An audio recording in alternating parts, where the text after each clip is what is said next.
नमस्कार. हे जग कसं आहे त्याला पाहणारा जसा आहे तसं हे जग आहे असं आपण नेहमी ऐकतो की जशी दृष्टी तशी सृष्टी, अशा पद्धतीचा विचार आपण व्यवहारामध्ये नेहमी ऐकला असेल. मग हे विषय थोडासा समजून घेतला पाहिजे. नेमकं काय म्हणायचं आहे, नेमकं काय संदेश आहे या सांगण्यामधून, कशा पद्धतीने बघणारा मध्ये बदल करायचा आहे का जे दृश्य तो बघतोय त्याच्यामध्ये बदल करायचा आहे, या सर्व गोष्टीचा थोडासा विचार करावा लागेल. साधारणतः सामान्य माणसाचं जीवन असं असतं की त्याला समोर जे मी बघतोय नेहमी त्याच्याबद्दल त्याची काहीतरी तक्रार असते आणि त्याच्यामध्ये काहीतरी सुधारणा व्हावी अशी त्याची अपेक्षा असते. असं एक जीवनामध्ये सामान्यपणे चाललेलं असतं. परंतु आपण जो विषय आज चिंतन करत आहोत ते विषय असं म्हणतो की समोर बदल होणार नाही, समोर जे आहे तेच आहे, परंतु जे काही दिसतंय ते पाहणाऱ्याचा दोष आहे आणि म्हणून बदल पाहणाऱ्यामध्ये झाला पाहिजे, हा स्पष्ट विचार याच्या पाठीमागे आहे. एखादी घटना, एखादा प्रसंग ज्यावेळेस आपण समोर पाहतो त्यावेळेस त्याच्याविषयी आपण काहीतरी ऑब्जेक्शन घेत असतो, त्याच्यामधले काहीतरी दोष आपण सांगत असतो किंवा ते असं व्हायला पाहिजे, असं ठीक होतं असं आपण म्हणतो. पण जो विचार आपण चिंतन करत आहोत तो विचार हा सांगतो की पाहणाऱ्याने स्वतःमध्ये बदल करावा, म्हणजे ते दृश्य त्या ठिकाणी व्यवस्थित होईल किंवा ते बाहेर जो प्रश्न आहे तो प्रश्न संपून जाईल, असा हा सांगण्याचा अर्थ आहे. असं सांगणाऱ्याला असं सांगायचं आहे. हे थोडंसं पडताळून पाहायला पाहिजे की पाहणाऱ्याचा दोष आहे का नक्की काय आहे, याचा थोडासा आपल्याला विचार करायचा आहे. समजा की आता एखाद्या लेकरानं समजा एखादी चूक केली, आपण असं समजू की एखाद्या लेकराला मारलं आणि त्याला खूप लागलं समोरच्याला आणि सगळे चर्चा करायले लोक की आज तुम्हाला माहिती का शाळेमध्ये अशी अशी घटना घडली, अहो थोड्या वेळापूर्वीच घडली आणि एका पोरानं खूप मारलं बघा त्याला. आणि मग लोक चर्चा करायला लागली. त्याच्यातला एक जण म्हणला की काय लेकराला आजकाल मायबाप संस्कारच देत नाहीत हो, आणि लेकरू कसं सुधरल, मायबापाने आधी सुधारलं पाहिजे, ही सगळी मायबापाची चूक आहे, अशा पद्धतीने तो त्या प्रसंगावर बोलला. परंतु तेथून जाणाऱ्या एका व्यक्तीनं सांगितलं की गुणवंतराव काय तुम्ही लेक्चर द्यायला इथं बसून, जे मारलं ज्या पोरानं ते तुमचंच पोरग आहे.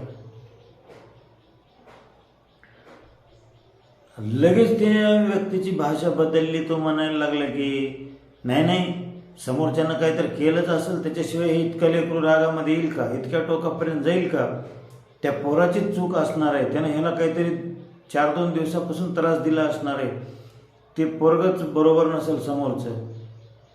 लगेच माणसाचा दृष्टिकोन बदलला, लगेच विचार प्रवाह बदलला, त्या प्रसंगाकडे बघण्याची संपूर्ण दृष्टी बदलली. हे काय झालं, एका प्रसंगाबद्दल माणूस जो सुरुवातीला बोलत होता त्याचं पूर्ण बोलणं आता पालटलं. याचं कारण काय, कारण आता त्या बोलणाऱ्यामध्ये बदल झालाय, म्हणून बाहेरच्या प्रसंगाचा अर्थही बदलला, बाहेरच्या प्रसंगाचं अवलोकन बदललं, त्याच्याविषयी बघण्याची दृष्टी बदलली, त्याच्याविषयीचा विचार बदलला. जीवनामध्ये हे असंच होत असतं. त्याला आधी तो मारणारा मुलगा दोषी दिसला, आणि नंतर तो ज्यानं मार खाल्ला तो दोषी दिसला. म्हणजे कर्ता बदलला, द्रष्टा बदलला की दृश्याचा अर्थ बदलला. सैनिक मेले असं जर बातमी आली की माणूस म्हणतो फार वाईट झालं रे, हे सैन्य मेलं, खूप वाईट झालं. हे सैनिकावर तर आपलं जीवन आहे. हे सैन्य त्या ठिकाणी खऱ्या अर्थाने आपल्या राष्ट्राचा आधार आहे. हे सैन्य नाही त्या ठिकाणी असं धोका व्हायला पाहिजे सैन्याला, असा माणूस प्रतिक्रिया देतो. त्या सोबतच त्याला असं कळावं की अहो जे सैनिक मेले ते त्या ठिकाणी दुसऱ्या राष्ट्राचे होते, आपल्या विरोधी राष्ट्राचे होते. ते सांगितलं होतं मी तुम्हाला. मग लगेच याला वाटतं की चला चला चहा पाजतो मी तुम्हाला. म्हणजे आधी तो प्रसंग, त्या प्रसंगाला पाहणारा वेगळ्या अँगलने पाहत होता. आता त्याने वेगळ्या अँगलने पाहिले की लगेच त्या समोरच्या प्रसंगाचा अर्थ बदलला. जो दुःखद होता तो लगेच सुखद झाला. चला मी चहा पाणी करतो, इथपर्यंत तो गेला. म्हणजे बदलायलाय कोण या ठिकाणी नीट लक्ष करा. बदलायलाय, पाहणारा बदलायलाय आणि सगळ्या समोरच्या दृश्याचा त्या ठिकाणी अर्थ बी बदलायला लगेच. जीवनामध्ये प्रत्येक क्षणी, प्रत्येक प्रसंगी आपण जो विचार मांडतो तो त्या ठिकाणी अशाच प्रमाणे आपण विचार मांडत असतो. आणि त्याच्यातून जर आपल्याला दुःख मिळत असेल तर समजायचं की आपणच पाहणारे जे दृष्टी आहोत त्या पाहणाऱ्यालाच पाहता आलं नाही म्हणून त्या प्रसंगातून आपल्याला दुःख आलं. आणि त्या प्रसंगातून आपल्याला आनंद जर मिळत असेल समोरच्या, तर पाहणाराच तशा प्रकारे पाहू शकला. म्हणजे जगाकडे बघत असताना जगापासून जे काही माणसाला भोग प्राप्त व्हायला आहे ते माणसाच्या दृष्टीमुळेच प्राप्त व्हायला आहे, ही गोष्ट या ठिकाणी सिद्ध होती. आता मला सांगा की 10-5 मुलं गल्लीतून रोज जात आहेत, येता जाता त्याच्याकडे माणूस बघतोय आणि पोरांना काही ना काही नाव ठेवत असतो की आजकालचे लेकरं रस्त्यानं चालताना नीट चालत नाही, बडबड करतात, बोलताना काय बोलावं कळत नाही, मोबाईल बघत चालत असतात, अशा पद्धतीने. आणि समजा की त्या तरुणापैकीच एक जण या पाहणाऱ्या व्यक्तीचा पुन्हा नंतर जावई झाला, नातेसंबंध आले. आता मला सांगा की त्या जाणाऱ्या तरुणापैकी ती जो जावई त्याचा निश्चित झालेला आहे त्या तरुणाकडे पाहणारी दृष्टी कशी असेल? तो वेगळा दिसणार. त्याला त्याच्याविषयी प्रेम असणार अंतःकरणामध्ये. अर्थ बदलला दृश्याचा, कारण पाहणारा बदलला, पाहणाऱ्याची दृष्टी बदलली. आता तो आत्मीयतेने पाहतोय. म्हणून आता त्याला त्या तरुणामधला एक तरुण अतिशय गोड, सुंदर आणि संस्कृत दिसायला लागला.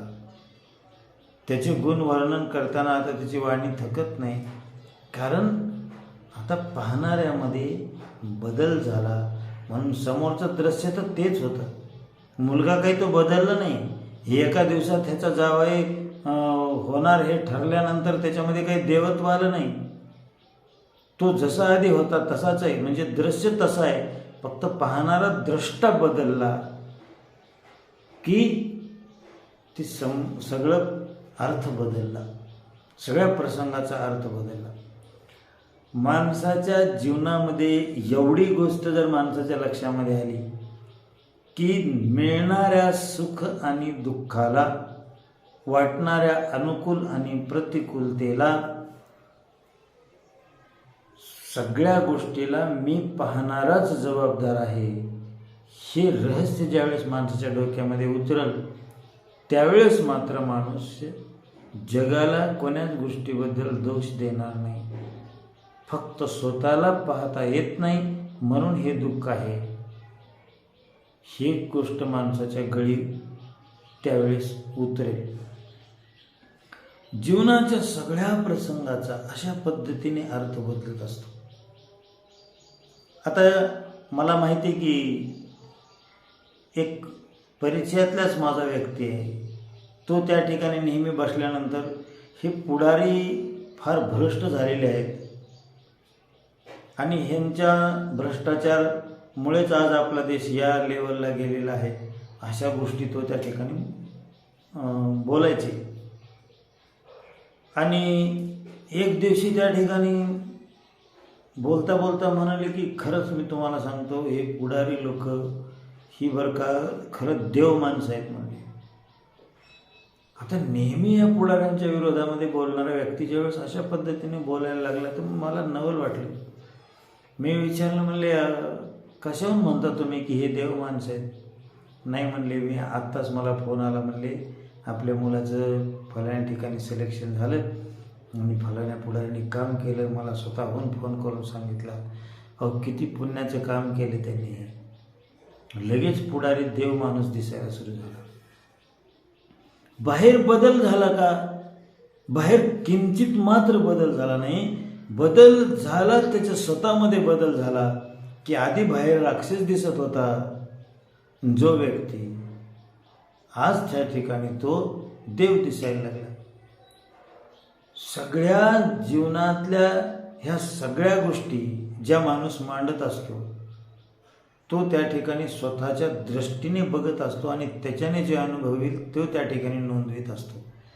परंतु त्याला हे माहीत नाही की मी बदललो तर सगळं संपूर्ण दृश्य समोरचं बदलून जाईल, सगळ्या दृश्याचा अर्थ बदलून जाईल. म्हणून जीवनामध्ये ही गोष्ट त्या ठिकाणी एकदम स्पष्ट झाली पाहिजे की जो त्या ठिकाणी पाहतो आहे, पाहणारा जसा आहे तसं त्याला समोरचं दृश्य त्या ठिकाणी दिसतंय. म्हणजे द्रष्टा जसा आहे तसंच त्याला त्या ठिकाणी दृश्य दिसतंय असा याचा अर्थ आहे. आणि म्हणून जशी दृष्टी तशी सृष्टी. आता समजा 4 माणसं आपण फिरायला गेलो आणि फिरता फिरता हिरवीगार बहरलेली शेती आपण बघत चाललो. आता 10 एकर शेती सगळी आसपासची हिरवीगार आहे, आपण बघत बघत चाललो आणि नेमकं आपण आपल्या शेताजवळ पोहोचलो. आता आपलं जे काही 4 एकरचा तुकडा असेल ती सगळ्या शेतीसारखं नाही दिसणार आपल्याला, ते वेगळंच दिसणार. त्याच्याकडे पाहण्याचा गोडवा काही वेगळाच आपल्या मनामध्ये असणार. तिथं आपण पाऊल टाकलं तरी एक वेगळ्याच पद्धतीनं आपलं पाऊल तिथं पडणार. कारण इकडे जो दृष्टी होती आपली वेगळी होती, दुसऱ्याच्या शेतीकडे पाहणारी, आणि आता आपल्या शेताकडे पाहणारी. आपण बदललो, मध्ये आपली दृष्टी बदलली, त्या दृष्टीमधली जी आपली भावना आहे ती बदलली. त्याच्यामुळं आता दर्शन वेगळं होते. वास्तविक पाहता सगळे दृश्य सगळी शेती सारखीच आहे, परंतु एका ठिकाणची जेवढी गोड का दिसली? कारण तिथं पाहणारा त्या ठिकाणी आत्मीय झाला, ममत्वाने जोडला गेला. त्यावेळेस त्या ठिकाणचं दृश्याचाही अर्थ त्या ठिकाणी बदलला. म्हणजे दृष्टा जसा आहे तसे त्याला सृष्टीमध्ये दर्शन होते. आता आपण म्हणतो की हे संपूर्ण हे जग संताला अतिशय त्या ठिकाणी प्रेमरूप दिसलं आणि ह्याच जगामध्ये आपल्याला 1000 दोष दिसतात. याचं कारण काय? कारण संत आतून बदलले, त्यांची दृष्टी बदलली, त्यांनी ईश्वरत्व बघायला शिकले ते सगळ्या गोष्टीमध्ये. त्याच्यामुळे हे सगळी सृष्टी त्यांना आनंद देते. म्हणून आनंदाची डोही आनंदित तरंग, जे जे दिशे दृष्टी पुढे अवघे शिवरूप गाडे, अशी संतांनी घोषणा केली आणि तसा अनुभव त्यांना आला. त्यांची दृष्टी बदलली, सृष्टीचाही अर्थ बदलला. म्हणून जग जे आज आपल्याला दिसतंय किंवा जगाचा जे अनुभव आज आपल्याला येत आहे त्या अनुभवाला पूर्णतः आपणच कारणीभूत आहेत. आपण जसे आहेत तसा अनुभव या जगाचा त्या ठिकाणी आपल्याला येतोय, असं त्याचा अर्थ आहे. 10 लेकरं बसल्यानंतर त्याच्यामध्ये आपलं लेकरू आहे, त्याच्याकडे आपली दृष्टी वेगळी आहे. म्हणून त्याच्यावर दृष्टी पडल्यानंतर जे गोडवा आपण अनुभवतो तो इतर लेकरावर पडल्यावर अनुभवत नाही. कारण तिथे आपण पाहणारे वेगळे आहोत आणि इथे आपण पाहणारे वेगळे आहोत. म्हणून पाहणारा जसा आहे तसा दृश्याचा त्या ठिकाणी त्याला अनुभव येतो. ही प्रक्रिया घडत असते.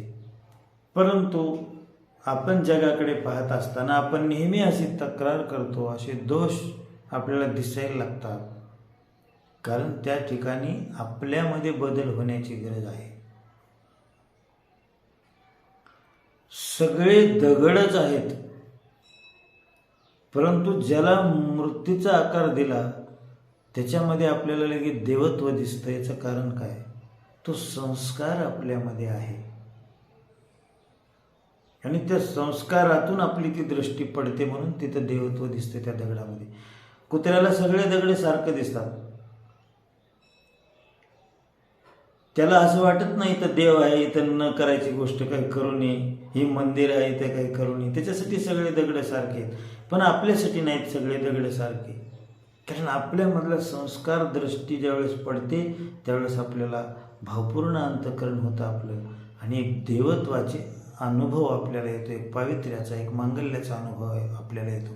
कारण तिथं आपण बदललेलो आहोत. त्या दगडासमोर गेल्यानंतर आपण बदललो, तेव्हा आपल्यासाठी दगड नाही, आता त्याच्यातलं देवत्व पाहता येते आपल्याला, त्याच्यातलं पावित्र्य मांगल्य अनुभवता येते आपल्याला.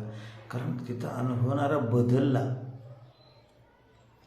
तोच जर वेडा माणूस असेल तर, त्याच ठिकाणी दुसरा पशु पक्षी असेल तर त्याला त्याच्यातलं देवत्व माहीत नाही, म्हणून त्याच्यासाठी सगळं सारखं आहे, पण आपल्यासाठी सारखं नाही.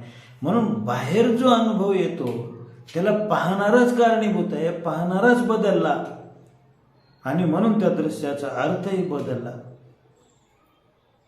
जीवनाच्या प्रत्येक क्षेत्रामध्ये असंच होतं.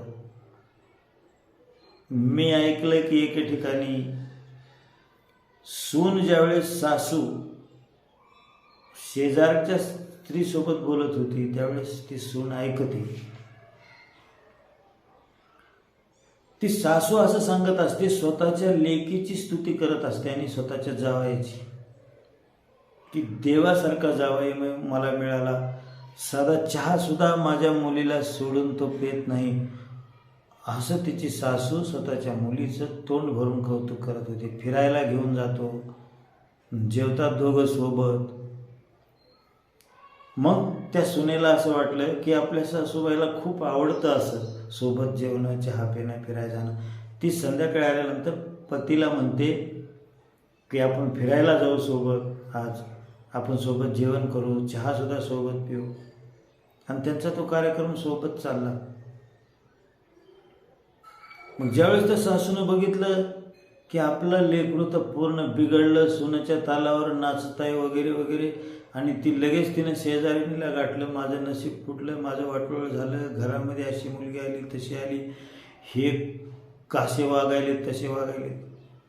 म्हणजे तेच वागणं स्वतःच्या मुलीबद्दल असेल तर ती स्तुतीस पात्र होतं, आणि तेच वागणं जर आपल्या सुनाचं असेल तर त्या ठिकाणी आकाश कोसळल्यासारखा अखंड तांडव माणूस करू लागतो. इथे काय आहे नेमकं? पाहणाऱ्याच्या दृष्टीमध्ये दोष आहे. म्हणून बाहेरलं दृश्य त्याला तितकं त्या ठिकाणी भयंकर वाटतंय आणि या ठिकाणी तेच दृश्य तितकं चांगलं वाटतंय. पाहणाऱ्याला कोण्या दृष्टीनं तो दृश्याला पाहत असतो दृष्टा, त्याच्यावरून त्याचा अर्थ त्या ठिकाणी निघत असतो. आणि म्हणून जगामध्ये कुठे काही बदल करण्याची गरज नाही किंवा जगामध्ये बदल करता येत नसतो. जग आहे तसंच असतं, परंतु त्याची सुखद अनुभूती किंवा दुःखद अनुभूती यावी याला पूर्णपणे मी स्वतः जबाबदार असतो. आणि म्हणून जीवनामध्ये जिथं जिथं त्या ठिकाणी दुःखद अनुभव येईल, जिथं जिथं ऑब्जेक्शन घ्यावं वाटेल किंवा ज्या ज्या ठिकाणी प्रतिकूलता आपल्याला दिसेल तिथं तिथं आपल्याला बदलण्याची गरज आहे, आपल्यात सुधार करण्याची गरज आहे, हे आपण त्या ठिकाणी जाणलं पाहिजे. म्हणून जगात बदल नाही, माझ्यात बदल, त्याच्यातून सुखाचा दिवस येणार आहेत, त्याच्यातून सुखाचा मार्ग प्रशस्त होणार आहे. हा ह्या सांगण्याच्या पाठीमागचा त्या ठिकाणी अर्थ आहे. आणि म्हणून कोणत्याही गोष्टीमध्ये पाहत असताना आपल्यामध्ये बदल करून आपण त्या गोष्टीतलं सुख अनुभवू शकतो. आणि आपल्याला जर सुख अनुभवता येत नसेल तर आपल्यात बदल करण्याची गरज आहे. कारण जशी दृष्टी आहे तशी सृष्टी दिसते. आणि याचाच उलट जर आपण केलं, सृष्टी आपल्याला जशी दिसायलेली आहे तसेच आपण आहोत असं समजायला काही हरकत नाही. म्हणून हा विषय आपल्या जीवनाचा आमूलाग्र परिवर्तन करणारा विषय आहे. म्हणून आपणही अशा अनेक प्रसंगामध्ये स्वतःकडे बघितलं पाहिजे, स्वतःचं अवलोकन केलं पाहिजे. आणि हा अभ्यास आपल्या जीवनाला बदलणारा ठरेल आणि तो ठरावा अशी ईश्वरचरणी प्रार्थना करून मी या ठिकाणी थांबतो. धन्यवाद.